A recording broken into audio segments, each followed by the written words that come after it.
Hello and welcome to the Somatic Movement and Mindset podcast with me, clinical somatic educator and founder of Total Somatics, Heidi Hadley. The Somatic Movement and Mindset podcast has been designed to help you gain a deeper understanding to how your mind and body work.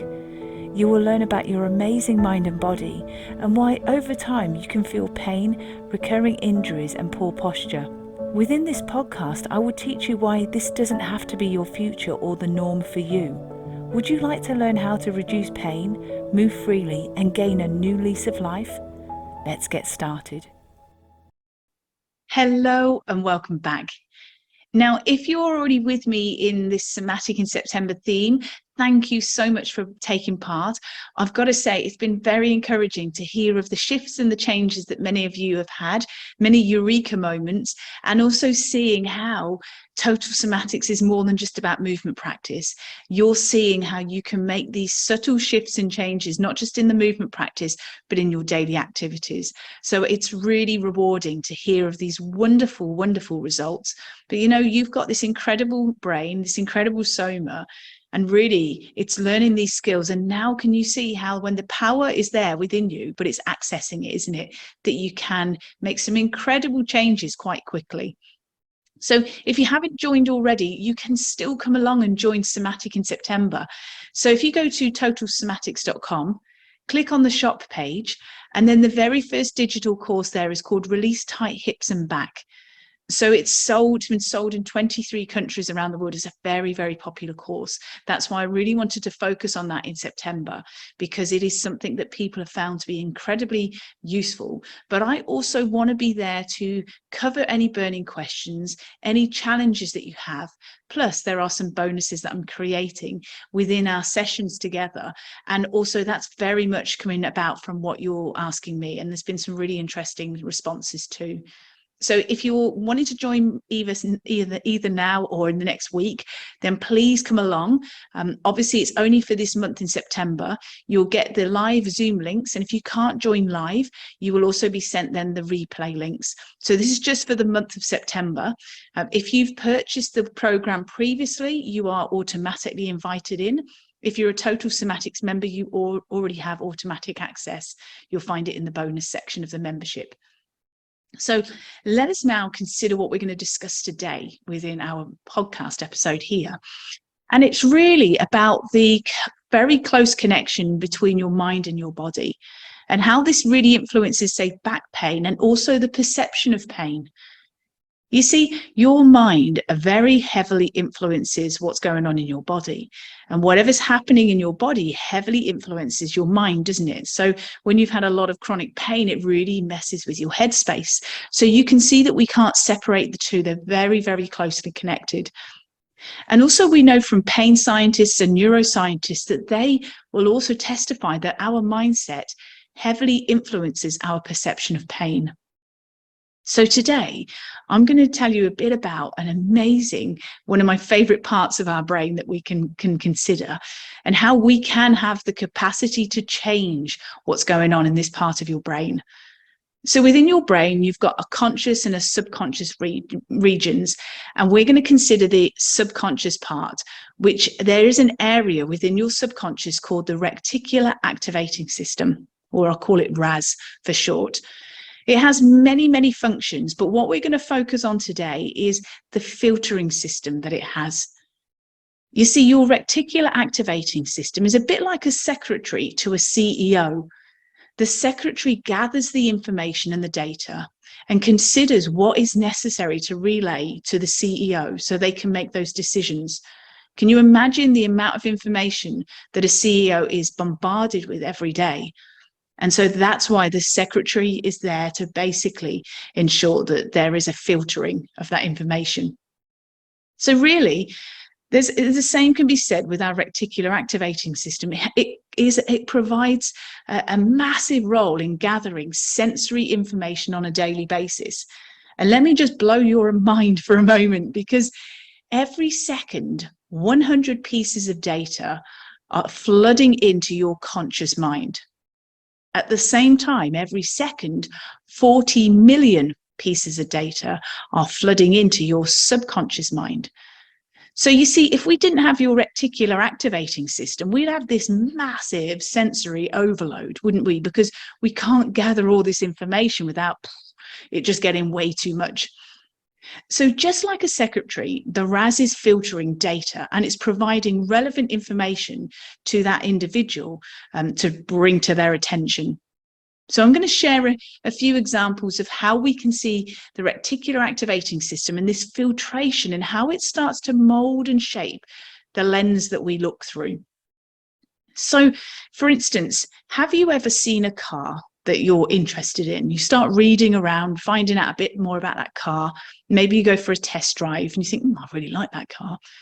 The next thing, you see that car everywhere. And you think, hang on, were there that many cars to begin with? Because all of a sudden, every other car seems to be the car that I'm interested in. Well, you see, in that instance, your reticular activating system is filtering and creating the relevant information and data that is what your mind is focused on at this point. So if you're looking at a particular car, you start seeing them everywhere.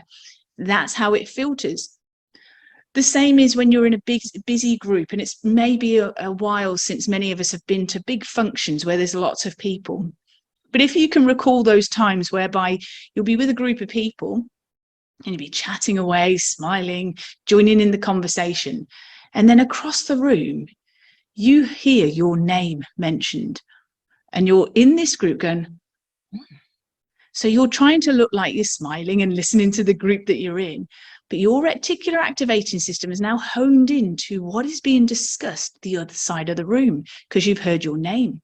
And so what happens then is there's this focus and there's this filtering of the group that you're with is kind of jumbled. You don't really know what they're saying now, but the focus and the intent is, what are they saying over the other side of the room? And you might just pick up the odd word to try and structure the idea of what the conversation is about. But that's where we can really hone in and find out. Another one could be that we've listened to secondhand information about a person. So we're not really speaking as we find, we're just hearing from that person's perception of the situation and how they're relaying that information to us. So what it starts to do is maybe it starts to shift how you view that person that they're discussing, and you start to see them in a different light. But you're seeing them in the light that has just been fed to you, just been given to you through that secondhand information. And so what that starts to do is change your filtration and your lens and how you perceive that person. And maybe things that they used to say or do that you didn't think much to anymore, because you've been given this secondhand information from somebody, you're now perceiving it and interpreting it in a different way that you did before. So you've allowed your reticular activating system to mold and filter and change to what somebody else has said that now fits that narrative. So when you look at that person, you're looking through a different lens. Can you see how incredibly amazing your reticular activating system is? So it can work against us, it can work in our favor. And so it's about gathering that information, because your reticular activating system is really powerful, and it is where that expression of what you think about grows comes from. But I also like to think there's another expression that we can look at, and it all begins with how we choose to think. And it really does. Whatever we think about, whatever we ruminate on, will start to show up in the way that we respond or we react to people, our conversations, mannerisms, our musculature, our organ health. All of these things start to show up because we're allowing our reticular activating system to basically sculpt and mold and shape us to what we want to focus on. And so when that happens, we start to allow your reticular activating system to basically mold how you talk, how you view your life, how you perceive your pain. You see, and all this is being filtered and changing. Because remember, if we look back, your reticular activating system is incredibly amazing. You know, we talked about all the information that's being flooded into your subconscious and your conscious mind all the time. I mean, you and I are here now, you know, you're either watching me on YouTube or you're listening on the podcast audio. And there are so many things around you that your reticular activating system have narrowed down and sort of cancelled out, so you can really focus on us two talk, you know, discussing this subject here. And so things such as the sounds and the heat and the light and all these things all get kind of quietened down and cancelled out, because if you're having to gather all this information together, it's way too much. So it's what is being suited for this part of your life. And so that's why, can you see why we can use it in our favor, and then sometimes it can actually do us a disservice.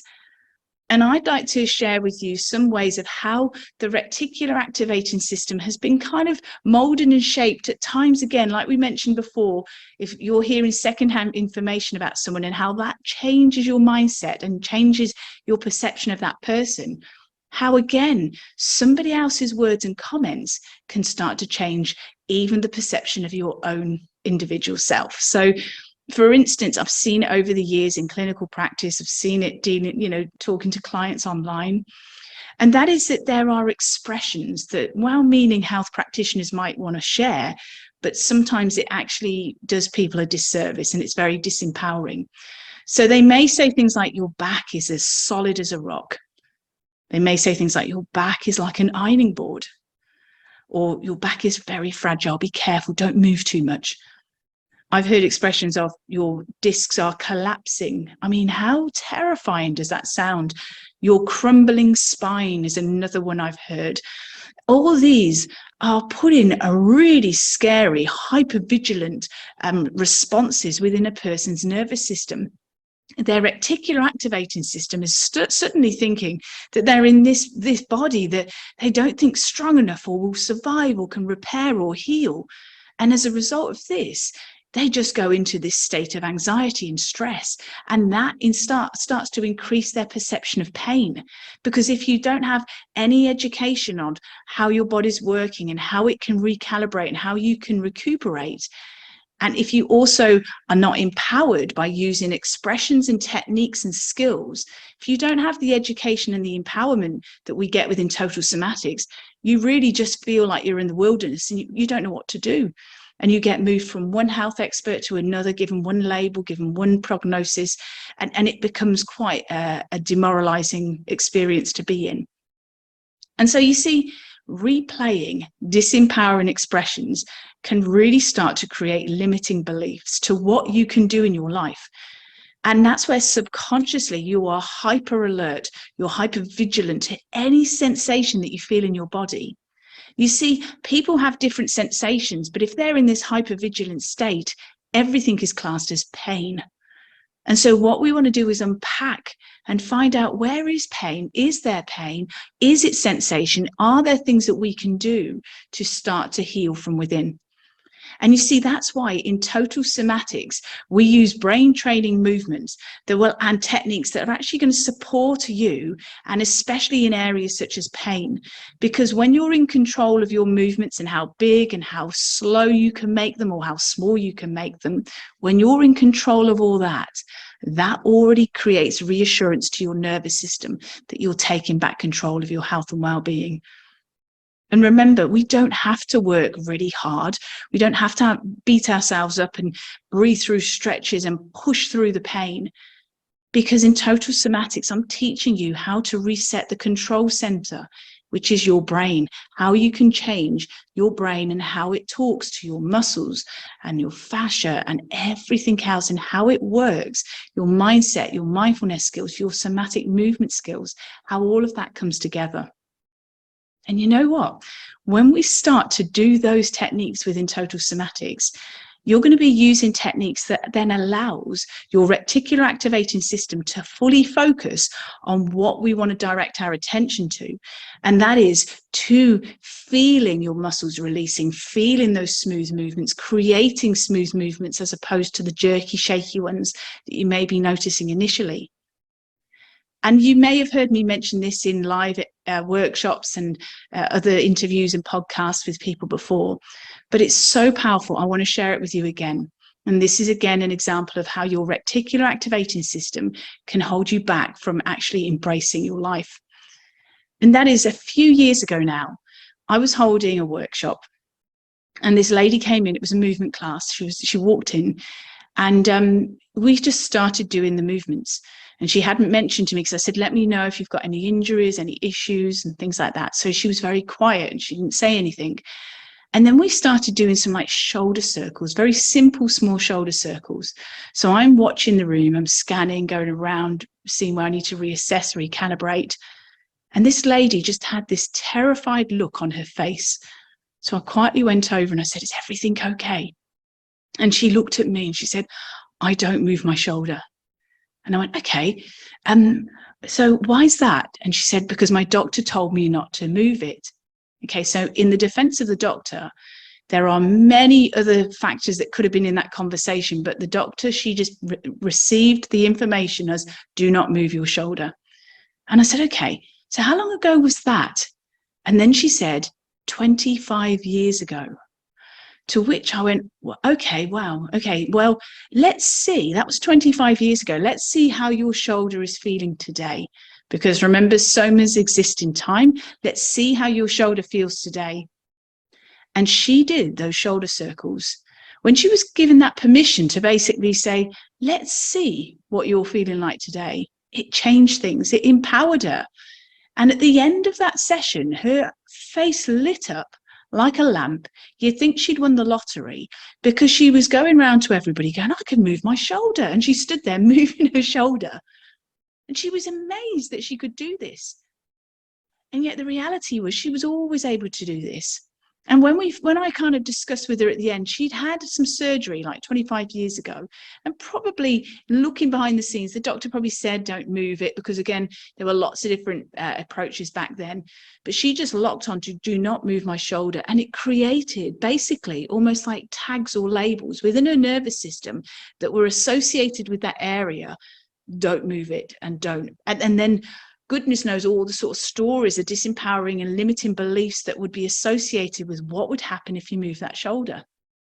And yet when she felt how smooth the movement was, how there was no pain, when she did it at her rate, at her size, at her speed, she was amazed. And that's the difference. We can change the way your reticular activating system is perceiving things, either from what you've taken in over life or what maybe you've heard from somebody else. Their comments doesn't always mean that you have to believe or follow through with that. Well, you can do, but what you can also find is it's good to challenge and notice what you feel like when you move within a very safe environment, when you're educated and you're empowered and you're learning skills. You're doing this because basically you want to be able to reduce your pain, improve your posture, increase your mobility, develop mindfulness skills. But underneath all this, we are changing the way your brain is reading and perceiving and noticing everything around you. And when we make those changes at a mindset level, there are huge changes that you see in all aspects of your life. So if you'd still like to come and join, please come along and join Somatic in September. As I said, go to totalsomatics.com, click on the shop page, and you'll see the first course is called Release Tight Hips and Back. And if you purchase that, you will automatically get sent the Zoom links and the replay links. So if you have any burning questions, anything you'd like me to discuss in future podcasts, please let me know. But thank you for listening today. All my love and best wishes to you. Take care. Bye. Thank you for joining me today. If you've enjoyed this episode, please leave a rating and also forward this on to somebody you know will benefit. To learn more about pain relief, plus how to improve your health and well-being, go to totalsomatics.com. Until next time, take care.